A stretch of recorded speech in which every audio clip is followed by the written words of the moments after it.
Hello అండి, అందరికీ నమస్తే. ఈ ఇన్ఫర్మేషన్ చాలా ఇంపార్టెంట్ అండి. సో చివరి వరకు చూడండి, లైక్ చేయండి, షేర్ చేయండి. చాలామందికి ఈ ఇన్ఫర్మేషన్ అనేది హెల్ప్ అవుతుంది. సో మన శరీరంలో ఏదైనా ఇన్ఫెక్షన్ వచ్చినప్పుడు లైక్ వైరల్, బ్యాక్టీరియల్, ఫంగస్ అని కొన్ని రకాల ఇన్ఫెక్షన్స్లో మనకి జనరల్గా మెడ దగ్గర కానీ, అండర్ ఆర్మ్స్లో, అలాగే గ్రాయిన్ ఏరియాలో కొన్ని రకాల బిళ్ళలు కట్టినట్లు రౌండ్ స్ట్రక్చర్స్ అనేది మనం గమనిస్తుంటామండి. వీటిని లింఫ్ నోడ్ స్వెల్లింగ్స్ అంటారు. జనరల్గా ఈ లింఫ్ నోడ్స్ అనేవి సహజంగా అందరిలో ఉంటాయి. ఈ part of our immune system అండి. జనరల్గా బాడీలో ఏదైనా ఇన్ఫెక్షన్ ఎంటర్ అయినప్పుడు అవి ఆ ఇన్ఫెక్షన్ వల్ల వాచి పెయిన్ఫుల్గా కానీ కొన్నిసార్లు పెయిన్లెస్ స్వెల్లింగ్స్ లాగా మనందరికీ చూస్తుంటాము.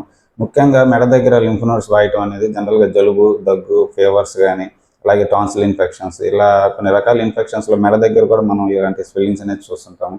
జనరల్గా ఒక 1 to 2 వీక్స్లో ఆటోమేటిక్గా ఇవి యాంటీబయాటిక్ ట్రీట్మెంట్ అండ్ పెయిన్ కిల్లర్స్తో ఆటోమేటిక్గా ఆ వాపు అనేది సబ్సైడ్ అవుతుందండి.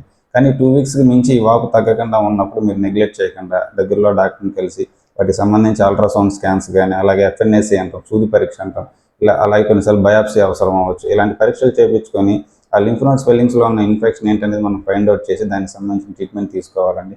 ఎందుకంటే ఈ లింఫ్ నోడ్ ముఖ్యంగా పెయిన్లెస్ లింఫ్ నోడ్ స్వెల్లింగ్స్లో కొన్నిసార్లు ఆ ఇన్ఫెక్షన్ అనేది టీబీకి సంబంధించింది కానీ, కొన్ని రకాల క్యాన్సర్ ఇన్ఫెక్షన్కి సంబంధించి కానీ, ఫంగల్ ఇన్ఫెక్షన్కి సంబంధించి కానీ ఉండొచ్చండి. సో నెగ్లెక్ట్ చేయకుండా ఇలాంటి వాపులు 2-3 వారాలకు మించి ఉన్నట్లయితే మీ దగ్గరలో ఉన్న డాక్టర్ని కన్సల్ట్ అవ్వండి. రీసెంట్గా మా దగ్గరికి అలాగే ఒక 9 years బాబు వచ్చాడండి. ఈ చెవి కింద లింఫ్ నోడ్ వాచి.